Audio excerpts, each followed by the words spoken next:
Hello and welcome to the program. Last week, the Council of the European Union has extended the sanctions against 150 Russians involved in aggression against Ukraine by another 6 months. How effective are these sanctions, and are there any other means to influence the Kremlin? Now, to talk more about this, we're joined in the studio today by Nadiia Koval, Head of International Studies at Hennadii Udovenko Diplomatic Academy of Ukraine. Hello, and thank you for joining us. Thank you for having me. So the first question would be, sanctions have been implemented since 2014, since Russian aggression and illegal annexation of Crimea. Russia continues to create provocations in eastern Ukraine.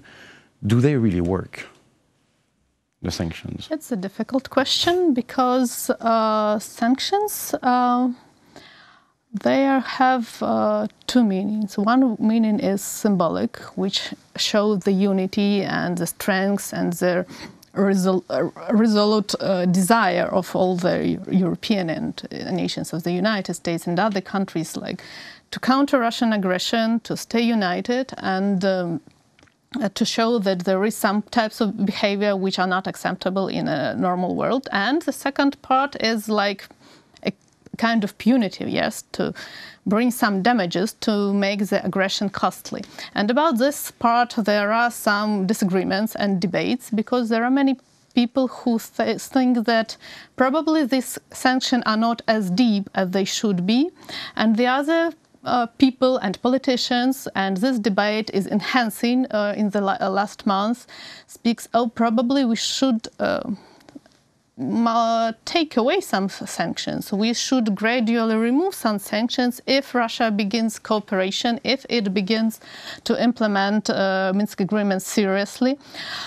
So to sum up, this is a very debatable question, and mostly for Ukraine now, the question for the last year or even more is less enforcing sanctions, enhancing sanctions, but more keeping sanctions, to ensure that those sanctions which exist, and it pertains mostly to the European Union, rest in place, and that dissenting voices which talk from time to time that we need to remove sanctions gradually, well, stay just dissenting voices and not practice. Which is interesting, that's true, because you talked about the unity of Europe, and so we have in Austria someone who's clearly on the side of Mr. Putin. We have Salvini in Italy, what Guy Verhofstadt called Putin's fifth column in Europe. Is it possible for Ukraine to be powerful enough to keep those sanctions, as you said, against members as prominent in the European Union as Austria or Italy, for example? Still, yes, the new governments of Austria and Italy, they are much more, let's say, cooperative towards Russia, and they produce much more favorable and positive discourse, but still both countries have voted in favor of sanctions prolongation. So still it's possible. Partly it's the pressure from Ukraine, but also it's a big pressure from other big European countries, which want not only united response to Russian aggression, but they want to maintain unity of the European Union in the question of foreign policy. So we have this dichotomy of rhetorics and deeds, and on the level of deeds, this unity still persists. And this is every time a big question for Ukraine at each European Council, each half a year, if the sanctions will be prolonged or not, but happily for us, we're still going by them. You talked about dichotomy, and there's one huge dichotomy concerning Germany with the Nord Stream project, with interests of Germany, and Germany could become the major player thanks to Nord Stream, but in the meantime, Germany is looking forward to implement the Minsk agreement. How to settle that kind of dichotomy? Well, this is a difficult question for us, for Ukrainian diplomacy, and also for transatlantic relations, because we know that some sanctions by United States, if implemented, they would be against European companies that are involved in constructing this pipeline. And in this case, the rifts in transatlantic relationship which are already shaky, yes, could become too big. So this is a triple challenge, both for Ukraine, European Union, and the United States.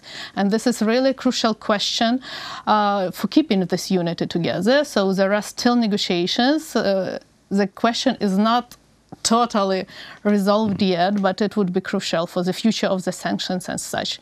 Because if we talk about sanctions, the latest round of American sanctions is the strongest of them all. The so-called nuclear sanctions, are they called? But they also meet the negative response from the European Union countries.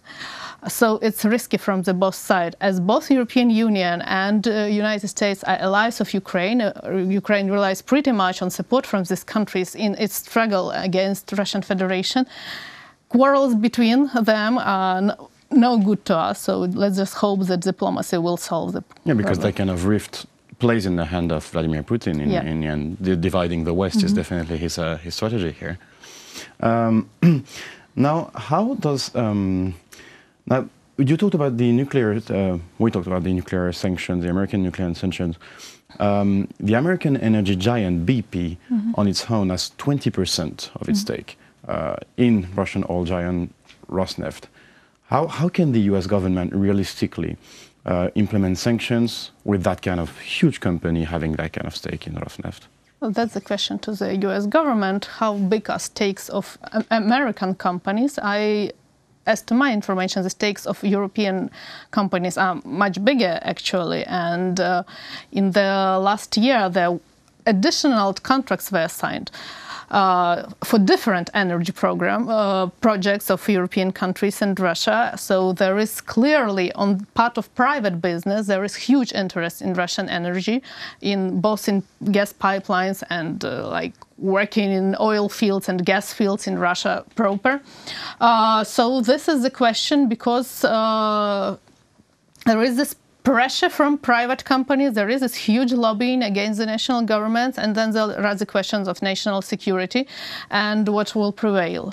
For United States, it seems at the moment that the national security is more important, although it is somehow often said from part of some European partners that US just want to protect its commercial influence and sell more liquefied gas. Yes, it's part of the problem, but still, from the point of security, giving Russia more leverage in Europe through constructing additional pipeline, it's clearly a security question, and it can't be denied. And there's also the problem of the core of the democracy, like government cannot, in a democracy, Western democracy, oblige private companies to follow their interests in the name of national security, which is the asset of Vladimir Putin here. He has the... It's an eternal balance, you know. You can't give everything to private companies. You can't totally privatize the state and put the interests of private companies before all the consideration of national security. And on the other hand, you can't securitize everything and forbid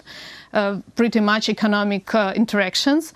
And so seeking for this balance is an ultimate task now. And in my opinion, like private interests, they have got a bit too far in this discourse, and we should securitize the problem more. So what would be the way for the governments to, An Ukrainian position would be to stop the Nord Stream 2 project altogether. That would be the ideal decision. Will our partners do that? That's still the question. And now, to conclude this interview, we also talked about US sanctions earlier. They might be enshrined as a law before the midterm election. What will it change if the sanctions are enshrined as a law in the American system? Enshrining sanctions as a law, rather than the presidential decrees, obvious, defense, I would say, precautions against President Trump, who obviously sometimes differs in his assessment of the situation with their national security and foreign affairs environment. So the idea is enshrining sanctions in law so that the president cannot remove them easily. So this changes things, like makes sanctions more durable and makes them more reliable. But still there is this risk of deepening the rift with European partners. So you would say we are at a turning point here between those three blocks? Yes. Well, thank you for this overview. It was a pleasure to have you in the studio today. Thank you. That was Nadiia Koval, Head of International Studies at Hennadii, Udovenko, Diplomatic Academy of Ukraine. Thank you for watching the program and stay tuned for the rest.